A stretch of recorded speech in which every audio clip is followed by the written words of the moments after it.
Viktor, thanks for joining the start of Peaches' Pip Party. Yay! I'm so happy to be joining. Well, I figured you would want to get away from that classy mayhem that you've been going through the past couple of days. Yeah, I'm sleepy. I was sitting on the couch in the break room and was like, wow, this is a couch. I saw the new curtain that Josh put up. Mm-hmm. Could rip it off the wall, use it as a blanket, lay on that couch, go to sleep.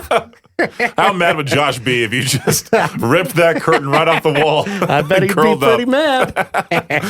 I just hung it up, bro. I'm sleepy and I need a blankie. He probably couldn't freak out because he's that break room's on that end of the building, right next to Andrea. Yeah. And if he were to freak out, everything could be heard. That's right. That's right. So it's a good spot to do so. Right. So just next time, throw a pie in his face, tell him he sucks or something like that. Yeah, it's like, you didn't do a very good job, so I'm taking this down, and now it's nap time. That old Hawk studio looks like an interrogation room almost now. It'll get there. I'm waiting for that fold-out chair to be sitting in the middle, a light right above it, because of that dark curtain around. But the reason why I also wanted you to join the show for the very beginning of Peaches Pip Party is because we wanted to talk about another first world problem. Construction around Idaho Falls. Okay, there's some of that going on. Well, starting tomorrow. No. You know that intersection, the HITT Road intersection at the 25th Street traffic light right by Grocery Outlet in the Grand Teton Mall? Oh, yeah. Completely closed off. HITT and 25th? Yep. Now, have they finished HITT and 17th? I am not sure. But I did see here the interior lanes of the road will be impacted. Traffic will experience a lane closure for the left turn lane across the structure approaching 25th Street from the south, according to a news release from the city of Idaho Falls. Okay, 25th from the south. All right. So making a left, at Grocery Outlet going toward like PetSmart. Which sucks because Grocery Outlet's the place I go to quite a lot. Yeah. That's where I found one of the workers listening to me because I heard my voice from his car as I was going inside. Nice. I'm like, Yeah, I go there, often enough.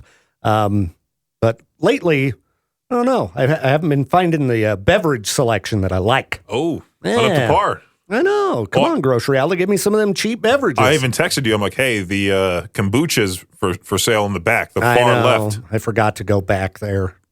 I've had a couple of them. They're pretty good. I had the sparkling cranberry. I like pretty much all kombucha. There's a brand that they have that's really cool. It has, I think Gojira would approve. It's literally a whale with wings. Oh, yeah. I've seen that one. It's pretty good stuff. Pretty good stuff. But they're the bottle kombucha that was like the sparkling cranberry, and I saw it had like 0.5% alcohol in it. I was like, whoa, I'm getting crazy. Peaches getting crunk. I drank that on a Sunday afternoon. Just falling all over the house. That's right. I'm going to wash my bed sheets. Sheet Sunday. All right. Topple over. Sounds like HITT Road. I'm just not going to go down it for a while. Well, that's me. How fast do you think the comments turn negative, Viktor? That's what I got to ask you. First comment. You're right. Yeah, first comment's got to be negative. Oh, man. It's like, I think about us when we have to go through comments about, I don't know, playlists, us as personalities, whatever it may be. But I would say it's much, much more worse to be in charge of the city of Idaho Falls social media page. Yeah. And I don't know what people expect. You have to do road work. Like, it's annoying. It sucks. But it has to be done. We already, HITT Road, 17th, and Sunnyside, there are certain times a day I will not drive on them because we have too much traffic. We should not have congestion like you'd get in a big city. It's gotten bad. So it's gotten extremely bad, especially here on Sunnyside. Yeah. Trying to leave here every day during the peak rush hour, it sucks. And I have to alter my commute because of other people. Yeah, and you could go to the very end of the parking lot and have traffic backed up all the way down past that other building, basically by where the road turns into a neighborhood. Absolutely. So they got to get the work done. I know it's annoying. But you can get by, everybody. They had HITT Road and Woodruff and 17th closed off for months and months and months. So I had to take an alternate route to get to work every day and home. Wow, Peaches, I survived. I was able to do it. When they closed down that intersection, they had those reporters interviewing the business owners, or at least some of the spokespeople for those businesses because they were getting affected. And I wonder if I'll want to go to Grocery Outlet now with this construction going on, or if I see a detour sign, I'll be like, you know what? Maybe Walmart's my choice now. Yeah, the only people I think should be complaining are those business owners. But also, it has to be done. And then that intersection in particular, it gets real bad. Oh, yeah. It gets extremely crowded, especially around like 5:30. Forget about it. I mean, I hate driving after I get off of here because there's so many people just in the way. Yeah, dude, I get it. I'm lucky I leave before it gets too crazy. But even then, I mean, it takes me twice as long to get home as it does to get to work. You're lucky I couldn't find the wall. For some reason, it's buried underneath these screens here. Oh, good for you. I was about to hit you with that. Oh, good for you. I know you get some time off, but then I realize you also sacrifice a good portion of your morning. I get to wake up a little bit later. Yeah. For the most part. It'll even though probably result in my death. You think so? Nah, I don't think that the sleep cycle of people who have to be to work at 6 a.m. is natural. I think it goes against our instincts. And it'll probably be the end of me. Well, I know Woody from the Woody Show. He's heavier than you big time. I think he weighs the same amount as I do, but he's much shorter. Okay. And he wakes up at 1:30 in the morning to go to the studios. Horribly unhealthy. And I'm thinking, you know what? He's older than you too. He seems, for the most part, to be doing just fine. Watch me say this right now, and tomorrow the news pops up that Woody is no longer with us. Exactly. That would suck. Dude, I mean, I've seen a number of morning hosts that just quit because of how brutal it is. The hours do suck. Yeah, it's tough. The morning host at Spokane's rock station, KHTQ, he quit. He put up a message about quitting yesterday. He's just like, sorry, morning people, I don't know how you do it. KHTQ. He'd been at it for a while. That's almost. I thought the call letters were cutie for a second. I was like, wait, what? Nope. K2Q. K2Q. Yeah, they're a good station, but getting up early, man. And we're lucky here because the commute's short to get here. Oh yeah, yeah. If you're imagine driving from Stevenson Ranch to like Burbank, California. Oh yeah, dude. And then you ride home. Oh yeah, be terrible. The worst would be middays. Middays would be awful. Afternoon, you're leaving around like 7. Maybe you have a meeting after the show's over. You're out of there by like 7:30, 8. But middays, you get the bad drive to and from work. No wonder the midday lady for Alt 98.7 just got up and left. She was like, I'm sick and tired of this. I'm not getting paid enough. I think she's still doing somewhat of a show there, but she's more so now with her family in North Carolina because she couldn't support herself in Southern California with iHeart's wages. Well, yeah. I mean, you've seen the job listings for radio in Southern California iHeart before. Layoffs. iHeart being cheap. Like, holy cow, if they're, paying less than McDonald's, you're going to go work at McDonald's. Yeah, doesn't that suck?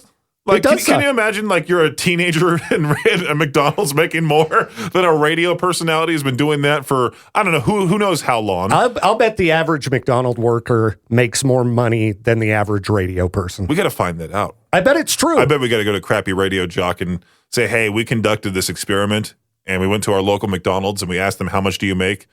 Yeah. I would bet that the average McDonald's worker makes more than the average radio person.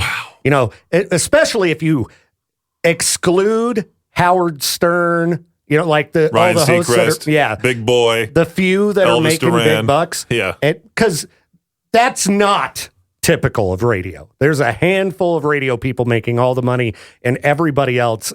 I mean, I've looked at jobs before where somebody's like, dude, you should apply in Chicago. And I'm like, well, what does that pay? Minimum wage. I'm like, minimum wage in Chicago. Yeah, sorry. No wonder your city's full of homeless people. It's like, come on. Like, dudes, I don't know how these radio companies, most of them just don't hire new people. They just eliminate the position. Yeah, they eliminate it or they get the AI to take over. Or a voice tracker from somewhere else. Right. They get Mario Lopez. Mm-hmm. That's how I know when Victor's unfortunately out of here is when I see Mornings with Mario Lopez on KBR 101. As I'm sure you're well aware, Kanye West has been off the rails, especially more so as of late. I just saw the breaking news that him and his girlfriend Bianca just split apart. So I know he might be devastated right now. Well, he had this particular shirt for sale that I'm not going to go into detail about, but it was very offensive, highly offensive to a lot of people. And so I don't know who started this video in retaliation to what Kanye was doing, but somebody used AI to sort of put together a whole bunch of different celebrities wearing shirts that were protesting Kanye. And so Scarlett Johansson, she was one of those celebrities in that video. She saw it and is now calling for AI regulation after her likeness appeared in that fake video alongside other celebrities protesting Kanye. You had Drake in there, you had Jerry Seinfeld, Steven Spielberg, Adam Sandler, all wearing T-shirts that, were going back at Kanye, which is pretty crazy. I mean, I saw the video for myself. It looked realistic. And there was a different video that I saw recently that featured AI Mr. Beast, AI Margot Robbie. A lot of people are going to fall for AI in the near future. Just recently on Facebook, Victor and I talked about the people who are the boomers who are falling for AI of like a soldier coming back home. It clearly looks cartoony. It looks obviously fake, but you have these people falling for stuff like that. I just saw a picture of the most cartoony looking grandpa. And this guy clearly made an AI post saying, "Look at my grandpa. He just turned 138." And there was people in the comments saying, "Happy birthday, bless you," all this stuff. And if they're falling for that, oh man, they're certainly going to fall for whatever AI has, however advanced AI gets in the near future. Yesterday, the nominees were announced for the Rock and Roll Hall of Fame, one of the biggest jokes out there. This Wednesday was the first day to cast your ballot into the fan votes for the class of 2025. And Fish, out of all bands, is off to the early lead with just under 27,000 votes. Billy Idol second, just over 20,000, followed by Soundgarden, with close to Cyndi Lauper as well at 18,000. Joe Cocker. Wow, Bad Company's at 6. The last person on there is this artist named Mana. I forgot exactly who that is. Mariah Carey, second to last. Mariah Carey going into the Rock and Roll Hall of Fame just goes to show how dumb this whole thing actually is. Well, this is kind of disturbing. If Reddit trends are any indication, it seems that teens are falling in love with AI. One teenager asked the chatbot companion Jarvis, "Can we fall in love with AI?" Yeah. Another Redditor said, "I think I'm in love with AI. Imagine having a partner that is available to you just by opening an app and they're ready to talk to you about anything," they wrote. "Imagine saying nearly anything and knowing that not only is your partner not going to judge you, but also will support you." So I figured I would give this a try. I have ChatGPT opened up here. Tomorrow's Valentine's Day and all that. Hey, ChatGPT, would you be my Valentine? Let's see. "Oh, that's sweet of you to ask. Well, I can't be your Valentine in the traditional sense. I'm always here to chat and keep you company. What are your plans for Valentine's Day?" "To do this show, and that's it." That sounds like a chill way to spend the day. What kind of show are you doing? "Oh, I'm not logged in." It knows who I am if I'm logged in.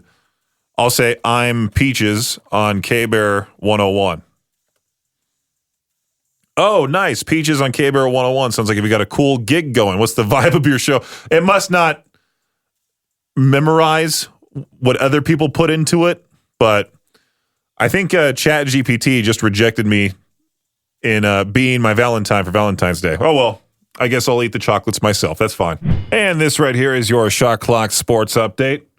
Some NBA fans and players aren't happy with the format of the All-Star Game, which will be played on Sunday. It will feature 4 teams facing off in short games to determine a winner.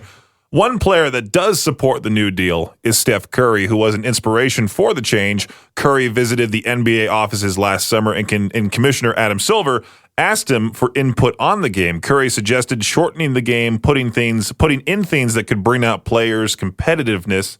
Curry said that Silver didn't have any ideas at the time, and my advice was that it's not a bad thing to change it up entirely, try something new, knowing you can always come back to the traditional format if whatever you decide doesn't work.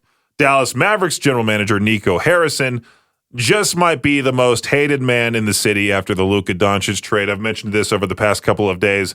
Tuesday night, Harrison attended a game between SMU and Pitt.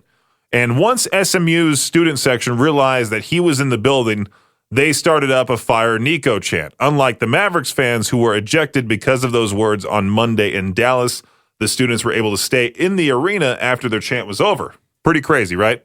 Well, in tennis also, the U.S. Open is overhauling its mixed doubles event this year in a big way. Some of the biggest doubles players in the world aren't happy. The Open is moving the event to the week of singles qualifying and is staging it over just 2 days.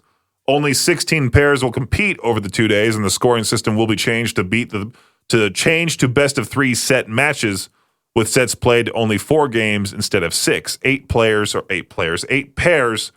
will earn entry based on their combined singles ranking, with 8 teams receiving wild cards.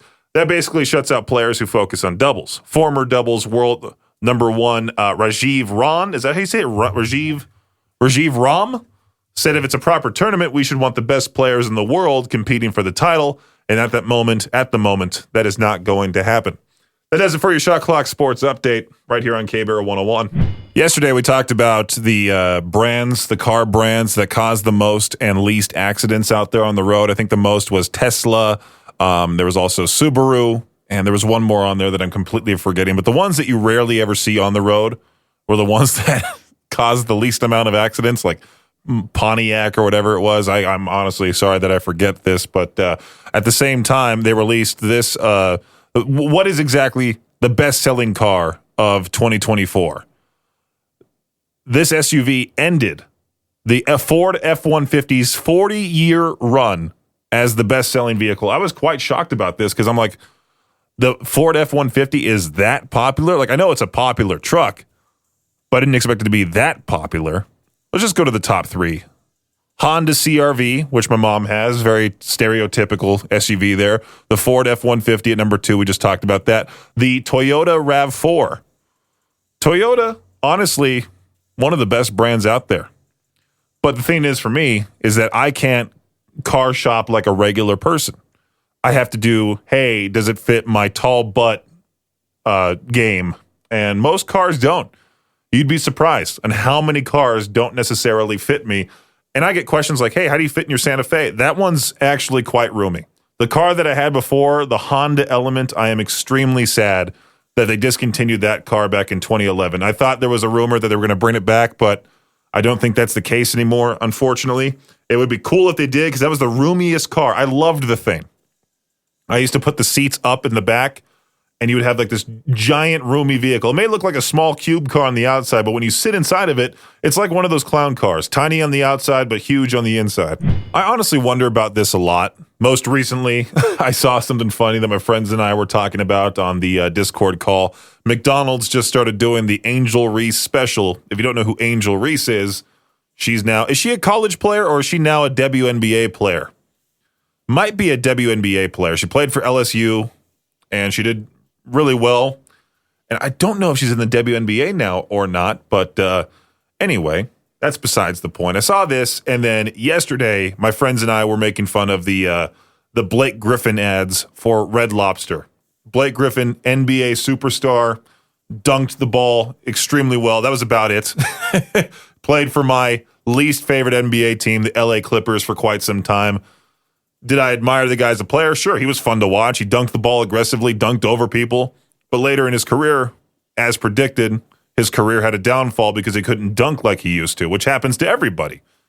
And he retired, I think, last year or the year before. And now he's doing his own thing. He started his own company. But I was thinking, like, is he down bad for money if he's now doing advertisements for Red Lobster out of all places? I was even reading more into it that you can go to Red Lobster and order something Blake's Way, kind of like how you can go to Jersey Mike's and get it Mike's Way. I think you don't necessarily add on to an order for Red Lobster for the Blake's Way. You have to just order the thing Blake's Way. It's like $53 for lobster and all this stuff. And I think Red Lobster filed for bankruptcy not that long ago. So they must both be desperate. Blake Griffin desperate for money, Red Lobster wanting that former NBA star to sort of bring in a new audience. I don't know. Now, this is one of those things where I know it's stupid, but it's going to sell out for sure. No smell draws people in quite like the aroma of a nice pepperoni pizza, right? Well, Domino's has come up with a way to take that smell and put it into a perfume for Valentine's Day. They've launched this limited edition pepperoni pizza inspired perfume called Eau de Passion. The link sent me to the New York Post article. I was hoping it would send me to the actual link to buy it because I want to see how much it's going to sell for. It's going to be available on their website between February 10th and the 17th. Okay, that's right now. We're right in the middle of it. So you have to fill out, it's one of those where you can't directly buy it. You have to win it. Yeah, you have to fill out the whole entry form. Do I have to be? Oh, I have to be in the UK. So it's pointless talking about this whole thing. Okay. All right. I don't know anybody in the UK that's currently living over there that I could send it to if I did win it and they could send it to me. So this whole thing was just pointless. Why is it in the radio prep? It's only available in the UK. Victor, I can't believe you're here so late. I just decided to move in, It's almost like we pre-recorded this. Yeah, kind of weird. The magic of technology. Ooh. So what up? I saw this crazy article about recording artists wanting Congress to force radio stations to pay them for their songs.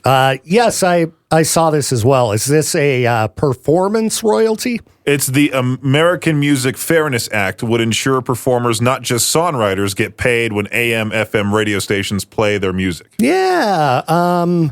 How about you go after all of those streaming services that don't pay you well? Right. You know who pays really good royalties already? Radio. And yeah, they pay them to the songwriters because those are the people who are credited in the publishing with writing the songs. If you want to perform a song and make money off of it, what you do is you go do a concert. Well, that's what you do. More than 300 recording artists like Celine Dion, Gloria Estefan, James Taylor, Jelly Roll was even on here, Lil Jon as well, Aerosmith, Barbra Streisand, Mariah Carey, they're all arguing they're missing out on potentially billions of dollars of royalties that they feel they are entitled to. Yeah, because they're the performer, right? And unfortunately, that's just not how getting paid as a performer works when it comes to royalties. And again, why are they not taking this fight to Spotify and YouTube? And if they do this, as far as I understand, like bars, if you have live music whatsoever, or like touch tunes, if you have even a boombox playing music, you have to pay royalties for music to be played in your establishment. So if they implemented a performer royalty so that more individuals get, additional royalties, it's going to affect so many different places negatively. Now, I'm not saying artists shouldn't be paid, but the way songwriting works and music publishing is the writers of the song get the royalties. That's just how it is. And performers make money through their record deals as well as live performance and things like that. I can't think of a comparison to make, but they've been trying to do this for years. Who knows what'll happen? But I tell you what, where it would have a horrible impact? Right here. Oh, yeah, for sure. Right here. Because I have to deal with looking at our royalty payments and things like that we pay out here. It's tons of money. I figured. Tons of money. With all the different stations you have. I figured we pay artists so much more compared to like what you just said, Spotify, Apple Music, Pandora, the old person Spotify. Oh, yeah, for sure. Because it's based on, and this is information you can look up online, so it's not like I'm giving away some kind of trade secrets, but the amount that you pay in royalties as a radio station is based on the amount of revenue you make. So, a big company in LA is going to pay a lot more for royalties than, smaller companies in smaller cities. But do you think Spotify is paying those kind of royalty rates based on their revenue? As far as I know, no. No. So I was looking at the letter here. For decades now, corporate broadcasters have unjustly exploited an antiquated loophole in the law to profit from advertising generated from an unlimited use of free music. It's not free. Exactly. We pay for it. I've seen the receipts. We pay a lot of money to play these songs. Each year, AM, FM radio stations play nearly 1 billion songs, and each year, giant radio corporations rake in billions in advertising dollars while refusing to pay a single cent to the artists behind the music. But to the artists that performed them. Because you have a lot of artists, Peaches, that don't write their own songs. Oh, yeah, I know. So it's happening quite a lot, and even rock and metal now. I see Cody from Wage War mostly doing a lot of the heavy lifting. He's writing a lot of band songs, that guy, for sure. So I'm sorry, but just because you appear on something, that doesn't mean you necessarily get royalties for it. Like movie stars, for example. Back in the day, they would get, sometimes they'd cut a deal where they get royalties for rebroadcast in movies. So like if you happen to be, one of the guys in Shawshank Redemption or Home Alone or The Christmas Story. The Goonies. Yeah, one of these movies that's played on TV all the time, you'd be getting royalties from that. But now in the streaming age, that doesn't happen. And so there's a lot of movie stars who are upset about that. But also you had to have that kind of deal in place. Perhaps with their record labels, these artists could, work a deal where, okay, I want a percentage of the publishing rights for the song, regardless of the fact that I didn't write the song, but they're not doing that. They just want to get extra money out of radio. And yeah, if they want to go after Spotify and Pandora, Apple Music, etc., I don't believe they're paying performer royalties. Let's look it up. I highly doubt it. It's really weird how they're trying to target radio out of all things. Like, the biggest supporters, especially of those artists that I just listed off. I mean, Jelly Roll, Aerosmith, Lin-Manuel Miranda was even on that list too. Well, I bet there's a lot of country artists on there because a lot of country artists don't write their own music. Oh, yeah. Chris Stapleton has written tons of songs for other artists. Exactly. I remember Jake Owen throwing a tantrum because somebody made fun of him, saying, like he can't write his own music or something. And he got all bent out of shape. Let's see. Spotify performance royalties. When an eligible, here we go. Let's get right on to support.spotify.com. Recording royalties to rights holders for recording streams on Spotify. So that's whoever owns the music, and then publishing, the money owed to a songwriter or owners of a composition. Why are they only coming after radio? Why? They might be trying to kill it off. Could be. That's what I'm thinking. They're not really. There's a hidden thing behind this. Like I said, this has been going on for a really long time. I think it ultimately is performers feeling like, hey, that's my song, even though I didn't write it. I just got in and sang or, whatever. They just want extra money and trying to figure out ways to do it. But if you're going to implement that, do it across the board. And a lot of movie actors, like we were talking about earlier, with the royalty checks, they were incredibly small. Yeah, they're making like $14 at some point. Sometimes it's not very much. Right. So all this will do is further, cripple radio, basically.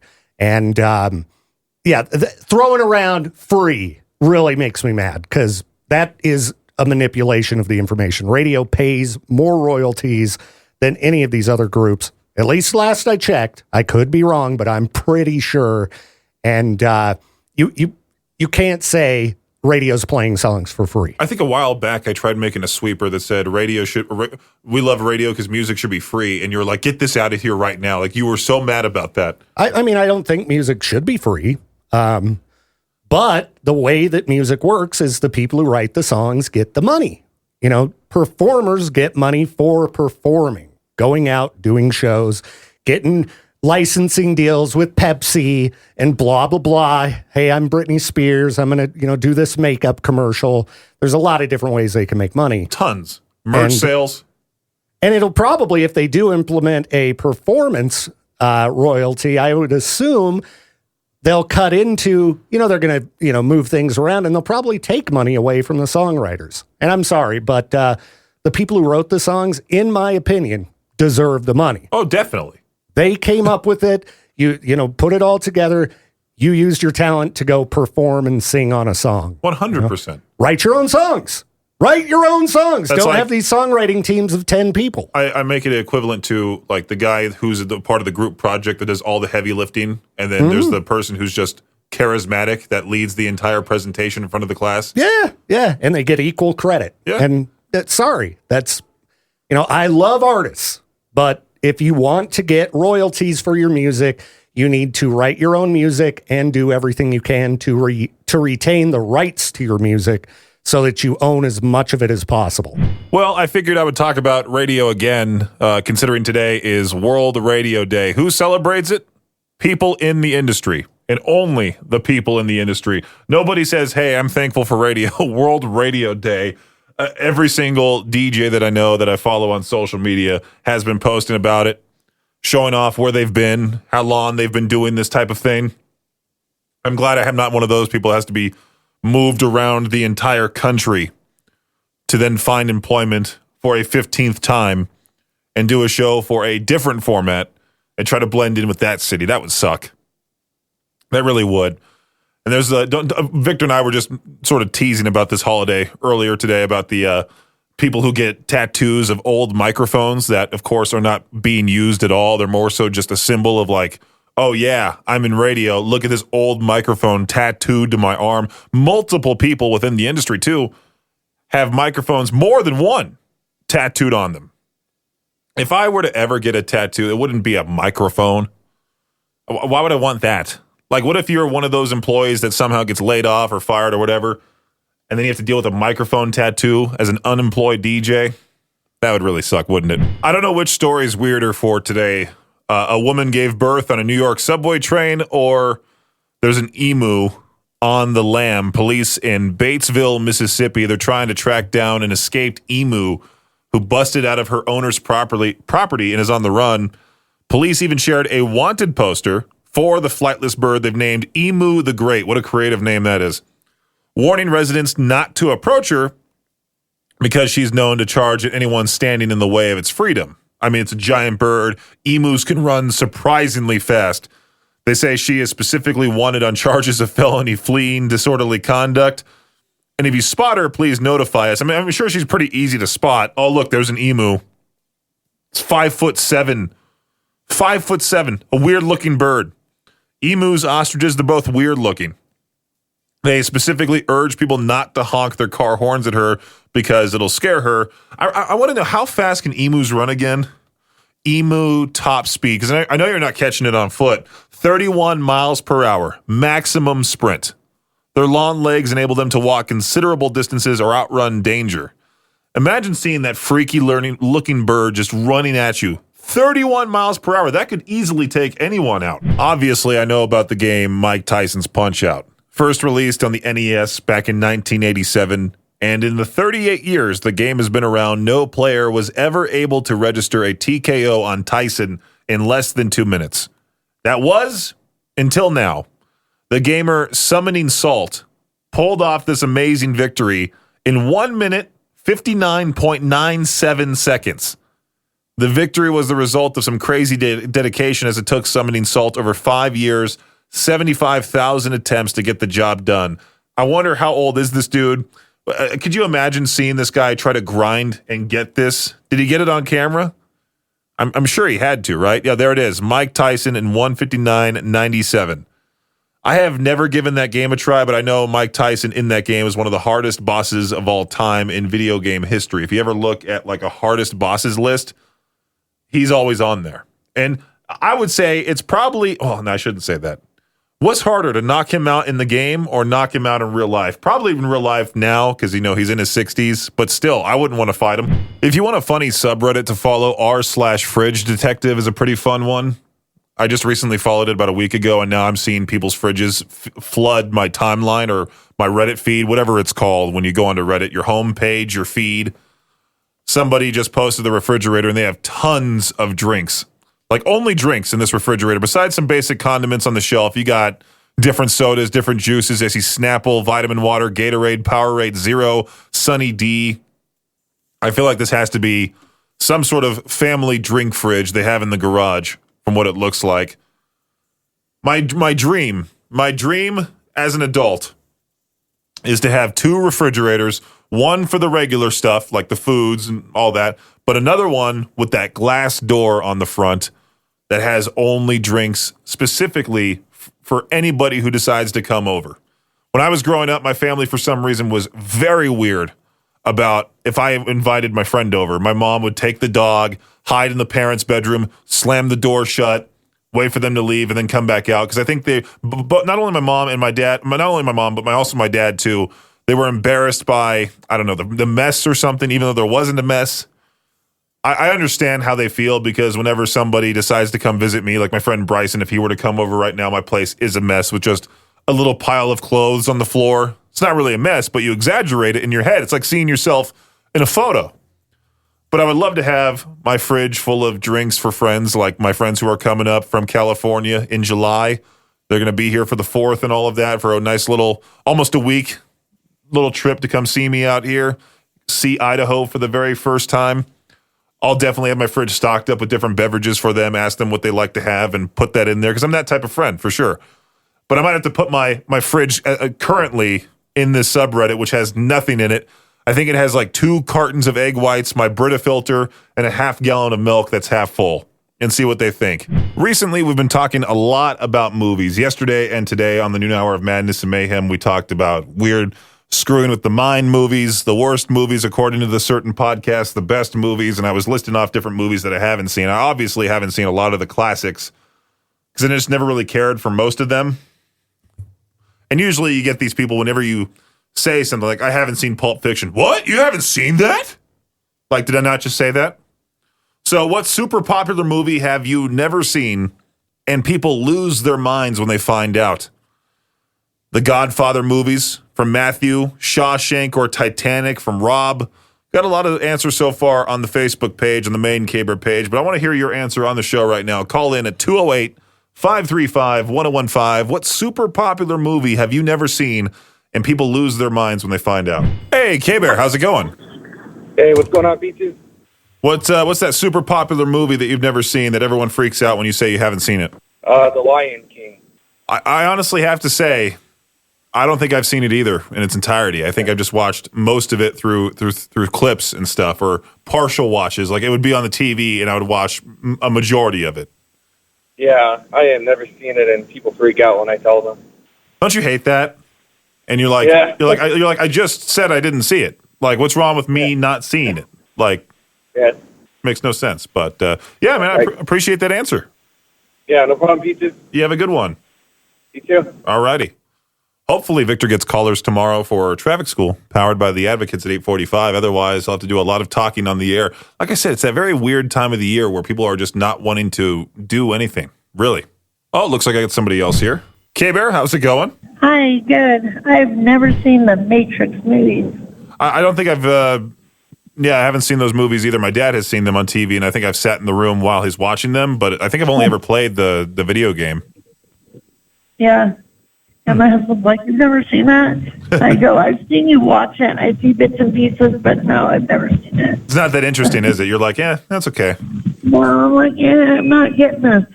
Right. Well, thank you for that answer. I appreciate it. Yep, thank you. Have a good one. Got another caller here. Wait, did they hang up? Oh, they hung up on me. Darn it. Well, if you have that answer, 208-535-1015. Hey, K-Bear, how's it going? Hey, how's it going? What super popular movie have you never seen that people freak out when you say you haven't seen it? Star Wars.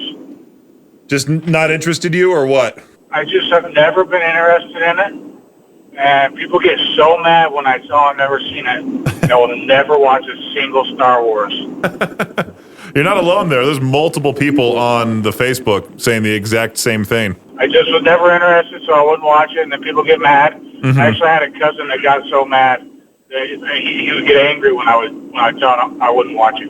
And they almost like try to force you to watch it too. I've noticed that. Yeah, My kid's into it. My kids watch most of them. I leave the room when he watches them. Right. It's like, just to prove a point now, I will not watch it.